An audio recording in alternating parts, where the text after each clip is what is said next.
के लिए भी। और चलिए अब शुरू करते हैं सुपरफास्ट खबरों का सिलसिला। कोरोना संक्रमण के प्रसार को रोकने के लिए प्रदेश में सरकार मास्क पहनने को अनिवार्य करने पर विचार कर रही है। इसके लिए आगामी विधानसभा सत्र में विधेयक लाया जाएगा।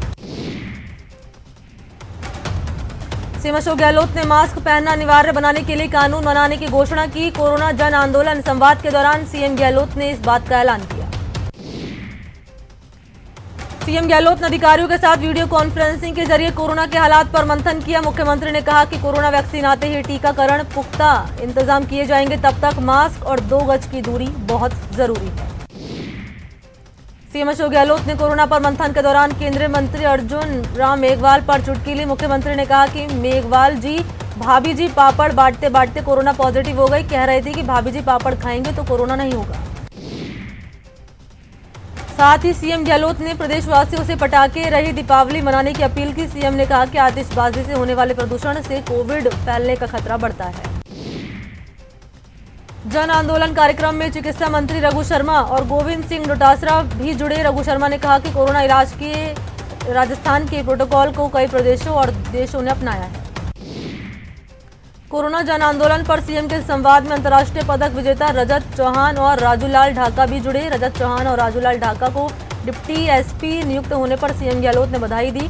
रजत चौहान ने कहा कि सरकार ने आउट ऑफ टर्न नौकरी देकर बहुत बड़ा काम किया है। ये मेरे ऊपर कर्ज है, ओलंपिक पदक जीतकर ये कर्ज उतारूंगा। बिहार के बाद अब राजस्थान में भी कोरोना वैक्सीन को लेकर सियासी बयानबाजी शुरू हो गई। सीएम अशोक गहलोत ने केंद्र सरकार से देश के हर नागरिक को मुफ्त वैक्सीनेशन की घोषणा करने की मांग की। सीएम गहलोत की केंद्र सरकार से हर नागरिक के लिए कोरोना की दवा मुफ्त में देने की मांग की है। सीएम ने ट्वीट कर लिखा कि चुनावी वादे से देश में कंफ्यूजन हो रहा है। सीएम अशोक गहलोत ने एक और ट्वीट कर लिखा कि कांग्रेस अध्यक्ष सोनिया गांधी ने बीजेपी शासन के दौरान देश में जो हो रहा है उस पर गहरी चिंता जताई है। उनकी चिंताएं पूरे देश से साझा की है। मुश्किल से मिला हुआ देश का लोकतंत्र खतरे में है। ईस्टर्न राजस्थान कैनाल प्रोजेक्ट का मुद्दा एक बार फिर गरमा रहा है। सीएम अशोक गहलोत ने प्रधानमंत्री नरेंद्र मोदी को फिर से पत्र लिखकर पूर्वी राजस्थान नहर परियोजना की राष्ट्रीय परियोजना का दर्जा देने की मांग की। सीएम ने पत्र में प्रधानमंत्री का ध्यान आकर्षित करते हुए लिखा कि इस परियोजना में 13 जिलों में रहने वाली बड़ी जनसंख्या को पीने के लिए स्वच्छ पानी के गंभीर संकट से राहत मिल सकेगी। साथ ही इस परियोजना के तहत 2 लाख हेक्टेयर नया सिंचाई क्षेत्र विकसित किए जाना भी प्रस्तावित है। मुख्यमंत्री ने प्रधानमंत्री मोदी को ईआरसीपी की राष्ट्रीय परियोजना का दर्जा देने की मांग को लेकर इसी साल 9 जुलाई और 20 जुलाई को भी पत्र लिखे थे। 3 महीने में इस मुद्दे पर सीएम अशोक गहलोत का यह तीसरा पत्र है। नगर निगम आम चुनाव के लिए आज प्रथम चरण का चुनाव प्रचार थम जाएगा। आयोग के अनुसार शाम 5:30 बजे चुनाव प्रचार थम जाएगा। आज से प्रत्याशी घर घर जाकर मतदाताओं से संपर्क कर सकेंगे। चुनाव प्रचार थमने के बाद प्रत्याशी रैली नहीं कर सकेंगे। नगर निगम चुनाव में नाम वापसी के बाद पहले चरण में कुल 2238 उम्मीदवार मैदान में रह गए हैं। पहले चरण में 29 अक्टूबर को मतदान होगा।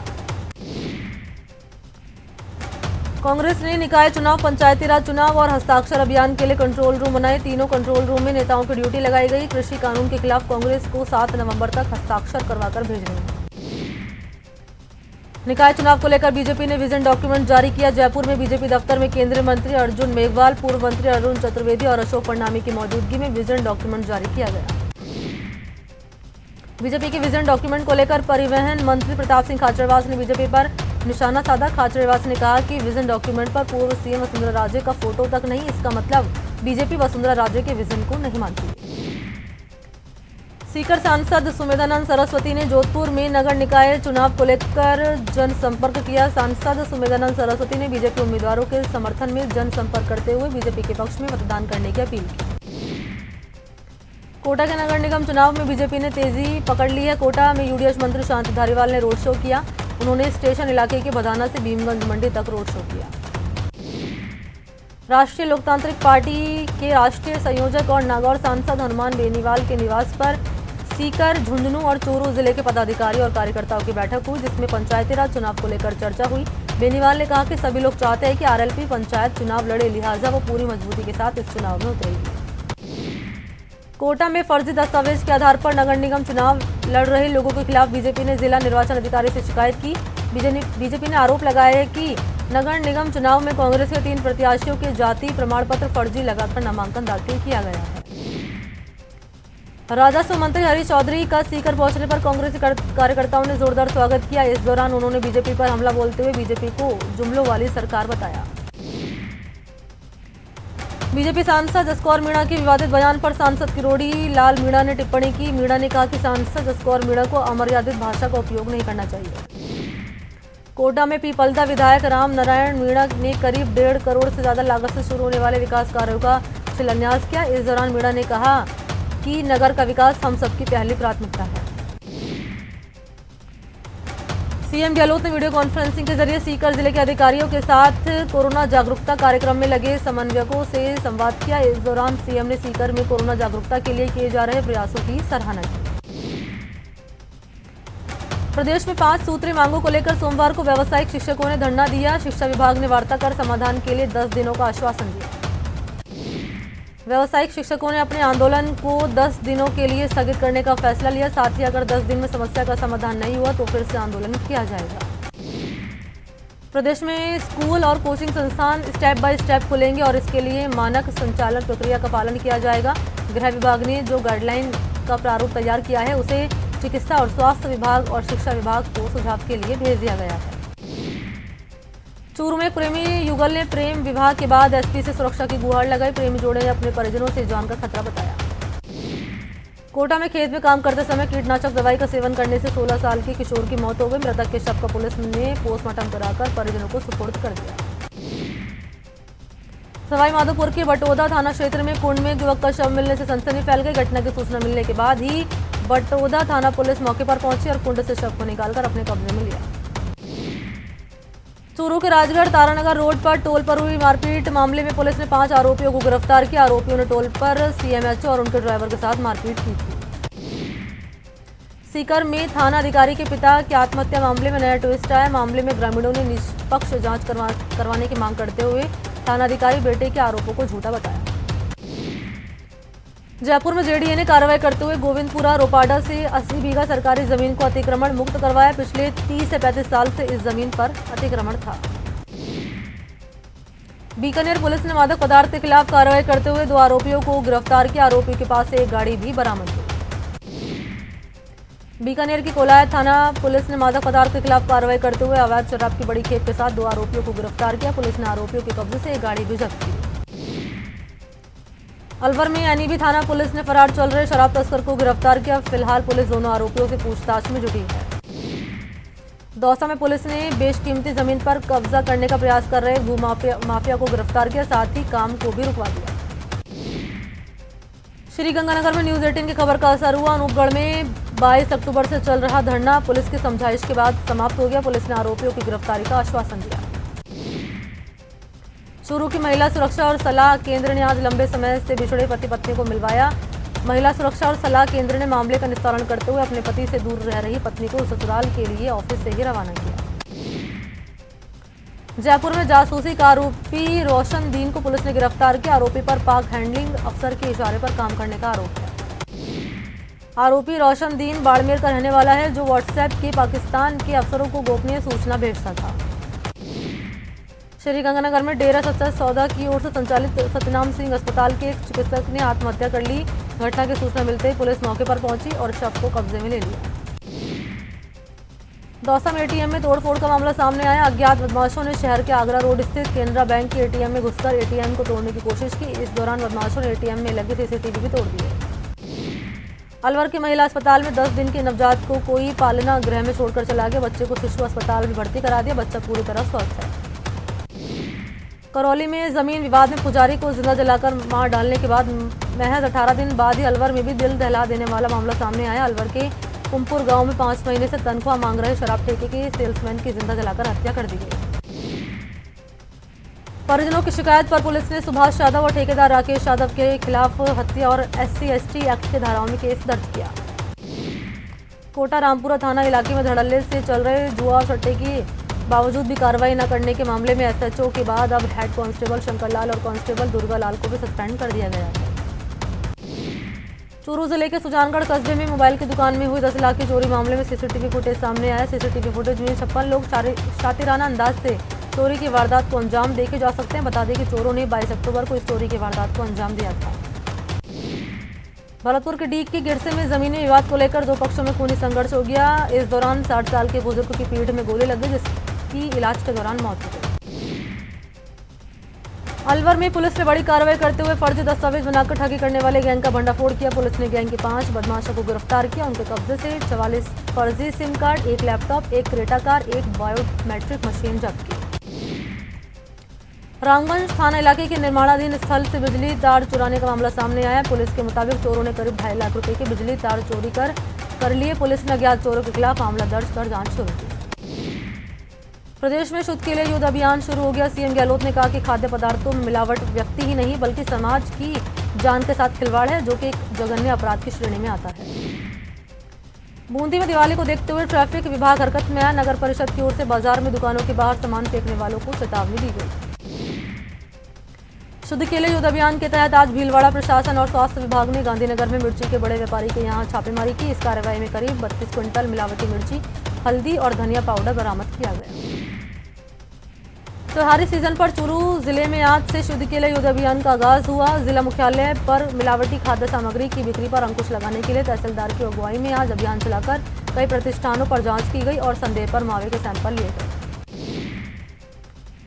शुद्ध के लिए युद्ध अभियान के तहत बीकानेर में स्वास्थ्य विभाग ने आज दूसरी कार्रवाई को अंजाम दिया। इस दौरान शहर के जोधपुर मिष्ठान भंडार पर स्वास्थ्य विभाग की टीम पहुंची और वहां पर मिठाइयों के सैंपल लिए। त्योहारी मौसम को देखते हुए शुरू हुए शुद्ध के लिए युद्ध अभियान के तहत अजमेर के किशनगढ़ में रसद विभाग की टीम ने कार्रवाई करते हुए मावे की दुकान से 200 किलो मिलावटी मावा पकड़ा, जिसके बाद में उसे नष्ट किया गया। अलवर में चिकित्सा और खाद्य विभाग ने दीपावली से पहले मिलावट के खिलाफ कार्रवाई शुरू कर दी। टीम ने अभियान के लिए 2 टीमें बनाई।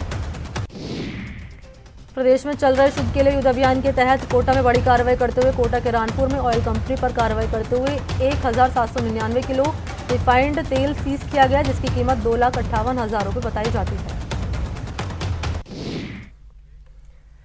यहां रुकते हैं छोटे से ब्रेक के लिए, जल्द हाजिर होते हैं।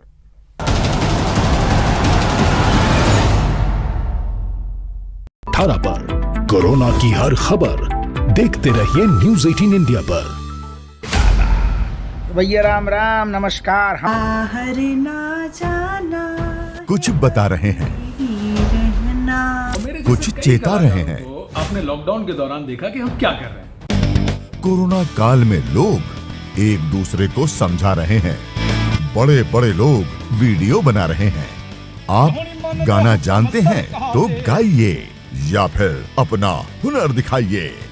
वीडियो बनाइए और हम तक पहुंचाइए और घर बैठे बनिए स्टार।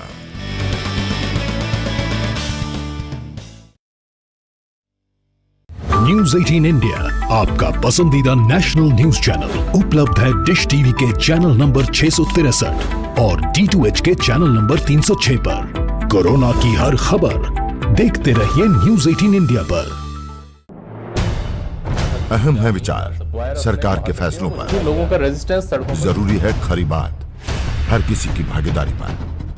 और सवाल उठाने से ही मिल पाएगा जवाब। उनकी चिंताएं किस तरह की। आप कोरोना से लड़िए, आपके लिए हम करेंगे कोरोना पर हर एक सवाल। प्राइम डिबेट सिर्फ न्यूज़ 18 राजस्थान पर।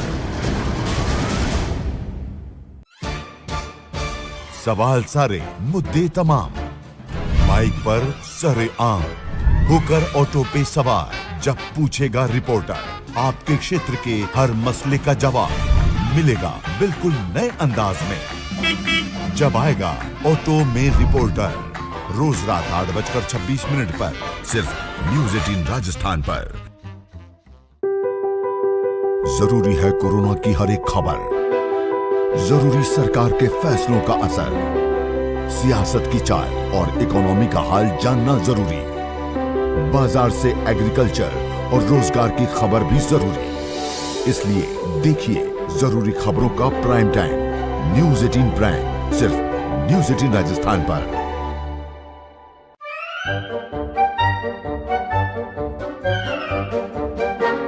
अखबार हुआ ठप, आउटडोर हुआ बेकार, टीवी ही दे रहा है विज्ञापन को तेज रफ्तार। करोड़ों दर्शकों तक न्यूज 18 पहुंचाएगा आपका एड। न्यूज 18 की टीम दमदार बनाएगी आपका एड शानदार। जल्दी कीजिए, कहीं छूट ना जाए ये सुनहरा मौका। हमें मेल करके उठा लीजिए बड़ा फायदा।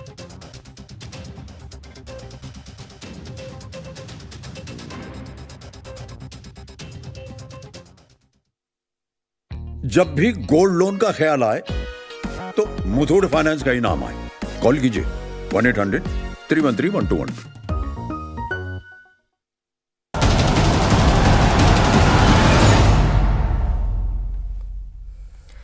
ब्रेक के बाद आपका स्वागत है। एक बड़ी खबर सिरोही से सामने आ रही है, जहां पर भीषण सड़क हादसा पेश आया है। ट्रक ने बाइक को टक्कर मार दी। बड़ी खबर सिरोही से, हादसे में बाइक सवार 2 लोगों की मौत हो गई है। स्वरूपगंज के उडवारिया टोल प्लाजा पर यह हादसा पेश आया है। तो बड़ी खबर सिरोही से, जहां पर सड़क हादसे में 2 लोगों की मौत हो गई है। यहां पर ट्रक ने बाइक को टक्कर मार दी, जिसके चलते 2 लोगों की मौत हो गई है। हादसे में बाइक सवार ये 2 लोगों की जान चली गई है। स्वरूपगंज के उडवारिया टोल प्लाजा पर यह हादसा पेश आया है।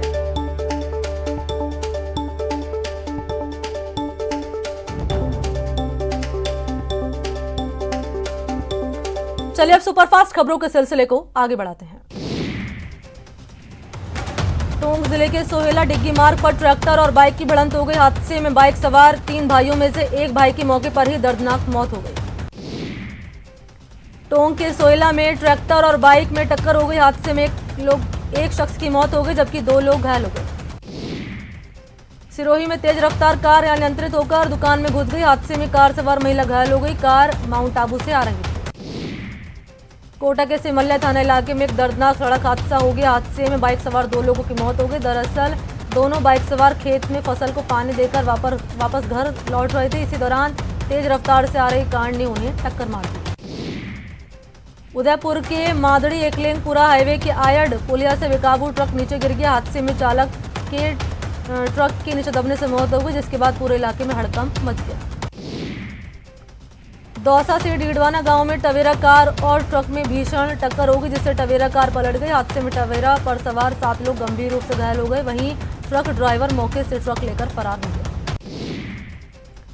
अलवर श्रीचंद की पुलिया पर 2 बाइक की भिड़ंत हो गई, जिसमें एक बाइक सवार की मौत हो गई। मृतक गणेशी राम कोली का रहने वाला था। वह अपने घर से बाइक लेकर दौलतपुरा माता को प्रसाद चढ़ाने के लिए जा रहा था। सीकर में नाबालिग बालिका से दुष्कर्म के मामले में आरोपी की गिरफ्तारी की मांग को लेकर सर्व समाज की ओर से जिला कलेक्ट्रेट पर प्रदर्शन किया गया और मुख्यमंत्री के नाम ज्ञापन दिया गया। सीकर में शिक्षा बचाओ संयुक्त संघर्ष समिति की ओर से मुख्यमंत्री के नाम जिला कलेक्टर को ज्ञापन दिया गया। शिक्षा बचाओ संयुक्त संघर्ष समिति की ओर से दिए गए ज्ञापन में सरकार से आरटीआई की पुनर्भरण राशि का पुनर्भुगतान करने की मांग की गई। अलवर के लिसोड़े वाले कुएं क्षेत्र में पानी की समस्या से परेशान महिलाओं ने गायत्री मंत्र मंदिर रोड को जाम कर दिया। इस वजह से वाहन चालकों और लोगों को काफी परेशानियों का सामना करना पड़ा। बूंदी जिले में किसानों को उपज का उचित मूल्य नहीं मिलने के विरोध में किसान सड़कों पर उतरे और कुवारती कृषि उपज मंडी और जिला कलेक्ट्रेट में विरोध प्रदर्शन किया। इस दौरान किसान नेता दूलीचंद बोरदा के नेतृत्व में जुलूस भी निकाला गया। बीकानेर में मंत्रालय कर्मचारी संघ ने अनूठा प्रदर्शन किया। उन्होंने नवनियुक्त कनीय सहायकों की समस्याओं के समाधान की मांग की। जोधपुर में पीएचईडी की लापरवाही से लाखों लीटर पानी बर्बाद हो गया। शहर के चौपासनी हाउसिंग बोर्ड के सेक्टर 10 में पाइपलाइन टूटने से लाखों लीटर पानी बह गया। डूंगरपुर की मेडिकल कॉलेज अस्पताल में प्लेसमेंट एजेंसी के माध्यम से लगे 115 सफाई कर्मी और वार्ड बॉय की दिवाली इस बार काली रहेगी। पिछली प्लेसमेंट एजेंसी का टेंडर समाप्त होने के चलते इन सभी 115 कर्मचारियों को निकाल दिया गया है। अलवर नगर विकास न्यास की एक बैठक शहर के विकास को लेकर जिला कलेक्टर आनंदी की अध्यक्षता में आयोजित की गई। बैठक में प्रमुख तौर पर लाल डिग्गी के बारे में चर्चा हुई। करौली में शिक्षा बचाओ संयुक्त संघर्ष समिति की ओर से सीएम के नाम जिला कलेक्टर को ज्ञापन सौंपा गया। ज्ञापन में आरटीआई की पुनर्भरण राशि का 3 साल से निजी विद्यालयों को भुगतान नहीं होने पर रोष जताया गया। पुलिस विभाग में कांस्टेबल से हेड कांस्टेबल पदोन्नति के लिए प्रतापगढ़ में परीक्षा का आयोजन किया गया। प्रतापगढ़ के 21 और बांसवाड़ा के 3 हेड कांस्टेबल पदों के लिए यह परीक्षा आयोजित की गई थी। भीलवाड़ा में RUIDP के अधिकारियों ने रोड का निरीक्षण किया। इस दौरान उन्होंने वहां पर हो रहे कार्यों का जायजा लेकर आवश्यक निर्देश भी दिए। टोंक में अतिक्रमण की कार्रवाई के खिलाफ ग्रामीणों ने कलेक्ट्रेट पर रैली निकाली और संभागीय आयुक्त के खिलाफ कार्रवाई की मांग की। बूंदी पैगंबर मोहम्मद साहब के जन्मदिन पर जुलूस निकालने की मांग को लेकर मुस्लिम समुदाय के लोगों ने जिला कलेक्टर से मुलाकात की। 30 अक्टूबर को पैगंबर मोहम्मद साहब का जन्मदिन मनाया जाएगा। श्रीगंगानगर में महिला अपराध पर लगाम लगाने को लेकर चल रहे आवाज अभियान के तहत अपनी बात कार्यक्रम का आयोजन किया गया। अपनी बात कार्यक्रम के जरिए पुलिस और प्रशासनिक अधिकारियों ने महिलाओं और बालिकाओं को कानूनी जानकारी उपलब्ध कराई। सीकर में माकपा की ओर से तहसील स्तरीय प्रशिक्षण शिविर का आयोजन किया गया। इस शिविर में कृषि विधेयक और बिजली के मुद्दों पर चर्चा हुई। अजमेर पुलिस में हेड कांस्टेबल से एएसआई पद पर प्रमोशन की लिखित परीक्षा होने के बाद सफल जवानों को आज पुलिस लाइन मैदान में फिजिकल टेस्ट हुआ। रेंज आईजी हवा सिंह घुमरिया की मौजूदगी में एसपी कुंवर आशरीफ ने सफल जवानों को शारीरिक दक्षता और हथियार का ज्ञान का परीक्षण किया। भाजयुमो के नवनियुक्त प्रदेश अध्यक्ष हिमांशु शर्मा को जयपुर से कोटा जाते समय टोंक में जोरदार स्वागत किया गया। मौके पर हिमांशु शर्मा ने कार्यकर्ताओं को संबोधित भी किया। माहेश्वरी महासभा ऑफ नॉर्थ अमेरिका द्वारा 3 हफ्ते का वर्चुअल उत्सव 2020 आयोजित किया जाएगा, जिसके गाला उत्सव के मौके पर राजस्थान फाउंडेशन के अध्यक्ष और मुख्यमंत्री अशोक गहलोत ने अपने वीडियो मैसेज के माध्यम से माहेश्वरी महासभा को बधाई देते हुए कहा कि माहेश्वरी महासभा हमेशा से ही सामाजिक सरोकार रखता आया है। अलवर सांसद महंत बालक नाथ योगी ने क्षेत्र के 5 शहीदों को सम्मानित कर उन्हें नमन किया और उनकी प्रतिमाओं के माल्यार्पण कर उनके बलिदान को याद किया। सवाई माधोपुर जिले के गंगापुर सिटी कस्बे में रघुनाथ मंदिर पर 56 भोग की झांकी सजाई गई। इस अवसर पर सैकड़ों श्रद्धालुओं ने 56 भोग की झांकी के दौरान करने के अलावा रघुनाथ मंदिर में दर्शन भी किए। प्रतापगढ़ में 9 दिन तक चले मां अंबे की आराधना के बाद 10वें दिन देवनारायण मंदिर पर वाड़ी का कार्यक्रम संपन्न हुआ। इस दौरान जवारा विसर्जन के कार्यक्रम में बड़ी संख्या में श्रद्धालु शामिल हुए। तो चलिए इसी के साथ इस बुलेटिन में इतना ही। नमस्कार।